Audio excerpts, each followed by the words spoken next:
भारताची ओळख ही कृषीप्रधान देश म्हणून आहे. वातावरण, पीक पद्धती आणि उदरनिर्वाहाचे प्रथम साधन असल्यामुळेच काळानुरूप शेती बदलत गेली. काही माणसे मातीतूनच नाही तर खडकाला पाजर फोडून देखील माळरानावर नंदनवन फुलवितात. असेच एका निवृत्त जवानाने शेतीत पारंपरिक पीक न घेता सागाची झाडे लावून आदर्श शेती करीत आहे. जळगाव जिल्ह्यातील पाचोरा शहराजवळ साधारणपणे 2 किलोमीटर अंतरावर प्रयोगशील शेतकरी सुरेश भिला पाटील यांच्या कार्याचा आलेख बघितला तर अज्ञानाने, अपयशाने, नाउमेदीने खचून गेलेल्या शेतकरी बांधवांसाठी यशस्वी प्रयोगशाळा म्हणजे पाटील यांची शेती आणि या शेतीमध्ये त्यांनी केलेले प्रयोग. सुरेश पाटील यांनी खडकाळ जमिनीवरून हिरवेगार शेत बहरताना आपल्याला दिसते. मेहनत, जिद्द, चिकाटी आणि प्रामाणिकपणा यांच्या जोरावर त्यांनी यशाची पायरी चढली आहे. पाचोरा येथील सुरेश भिला पाटील हे 31 मे 1995 मध्ये जोधपूर येथे सीमा सुरक्षा बलात कॉन्स्टेबल या पदावर नियुक्त झाले. त्यानंतर उधमपूर येथे मिलिटरी प्रशिक्षण पूर्ण केली. पहिली पोस्टिंग फरीदकोट, पंजाब पाकिस्तान बॉर्डर येथे झाली. त्यानंतर उपनिरीक्षकपदी मेडिकल कोरला नियुक्ती झाली. यानंतर 1999 साली कारगिल युद्धाची घोषणा झाली. त्या युद्धात स्वेच्छेने सहभागी झाले होते. मैं Shri Suresh Bhila Patil, ex inspector border security force. मैंने 1995 में as a constable border security force join किया। 97 में जेसीओ का कमीशन लिया। उसके बाद में मुझे मौका मिला कारगिल में काम करने का। जो कारगिल का युद्ध था वो न भूतो न भविष्यति इस तरह का था, ना कभी पहले हुआ है ना कभी होगा। ऐसे इसमें मेरा सौभाग्य था कि मुझे उन लोगों की सेवा करने का मौका मिला। प्रत्यक्ष रूप से मैंने लड़ाई नहीं लड़ी, मगर जिन लोगों ने लड़ाई लड़ी उनकी सेवा करने का मुझे मौका मिला, क्योंकि मैं मेडिकल कोर में था। वहाँ पे जो कमांडर्स ने मुझे मेरे कार्य को सराहना की, उसके उपलक्ष्य में पावती के तौर पर महाराष्ट्र शासन ने मुझे उस मेडल के कंपेंसेशन में एक 5 एकड़ एग्रीकल्चर लैंड दिया। वो लैंड जब मुझे यहाँ पे मिला था, कलेक्टर महोदय ने आदेश दिए थे कि ये लैंड बहुत बंजर है, और सही में ये बंजर ज़मीन थी। महाराष्ट्र की ये गायरन लैंड थी और ये ऐसे स्थित जगह पे थी, यहाँ पे मिट्टी तक नहीं था, पत्थर था। दिन में इंसान क्या औरत यहाँ पे रुक नहीं सकती थी, शाम होते ही ये रोड बंद हो जाता था। आज आप सब त्यामुळे त्यांना या कामाची पावती म्हणून ऑपरेशन विजय मेडल्सने भारत सरकार द्वारा सन्मानित केले। त्यामुळे त्यांची महाराष्ट्र सरकारने दखल घेऊन त्यांना पाचोरा नगरपालिकेच्या हद्दीत काकणबर्डी येथे दिनांक 13 जानेवारी 2011 रोजी गायरन खडकाळ 5 एकर जमीन ही बक्षीस म्हणून देण्यात आली। त्यांनी त्या खडकाळ जमिनीचा कायापालट करून याच जमिनीवर आज हिरवेगार शेत बहरताना आपल्याला दिसते आहे।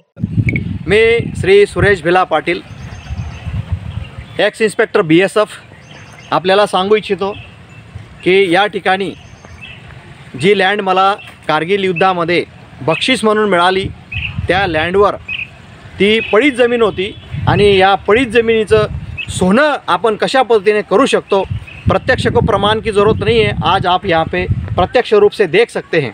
यहाँ पे मैंने 1200 पेड़ लगाए हैं। नवकिसान बायोटेक प्लांटेक्स लिमिटेड कंपनी से मैंने प्लांट्स लिए हैं, और ये प्लांट जो है 1 महीने में कंपनी कहती है कि 1 फुट बढ़ता है, मगर इस प्लांट को मैंने 12 महीने में 18 फीट बढ़ाया है।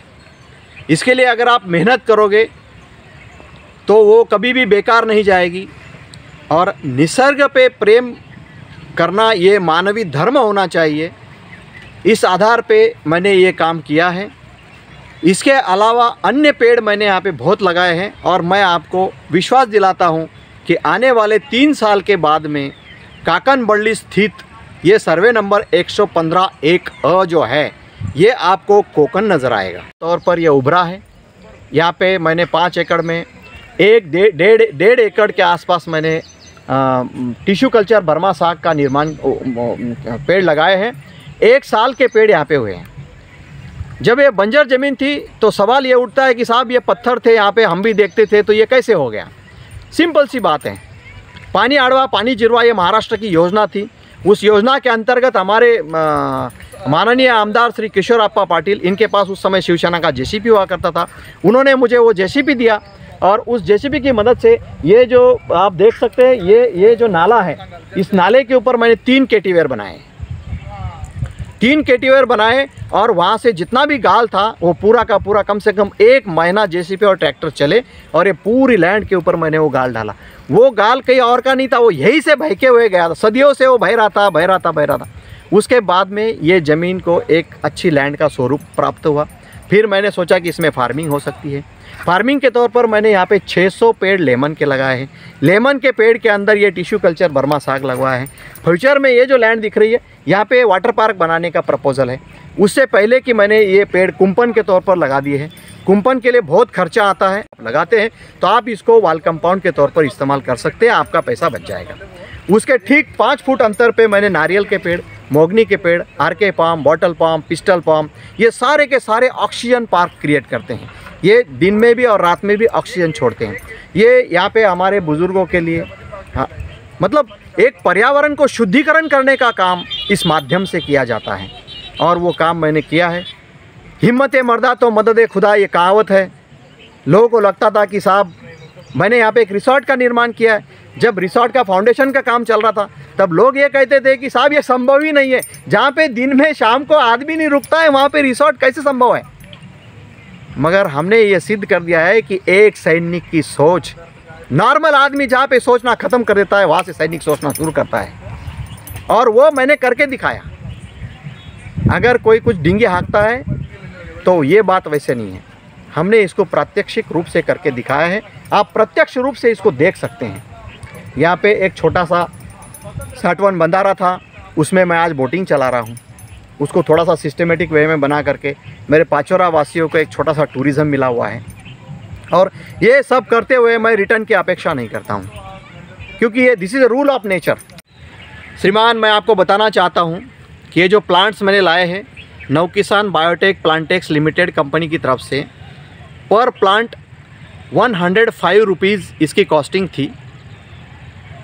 और ये प्लांट्स मैंने 5 बाय 15 फीट पे लगाए हैं। इसमें मल्टीपर्पज़ मेरा उद्देश्य रखा है। मल्टीपर्पज़ इसलिए कि जो 15 फीट है उसमें मेरी कार पार्किंग की व्यवस्था होती है। यहाँ पे मेरा कार पार्किंग भी हो रहा है और जो हमको वन्य जीवों के ऊपर, कृषि के ऊपर ध्यान देना चाहिए, वो भी मेरा उद्देश्य सिद्ध होता है। इसलिए यहाँ पे मैंने ठिबक किया हुआ है। आप देख सकते हैं कि यहाँ पे ठिबक किया हुआ है।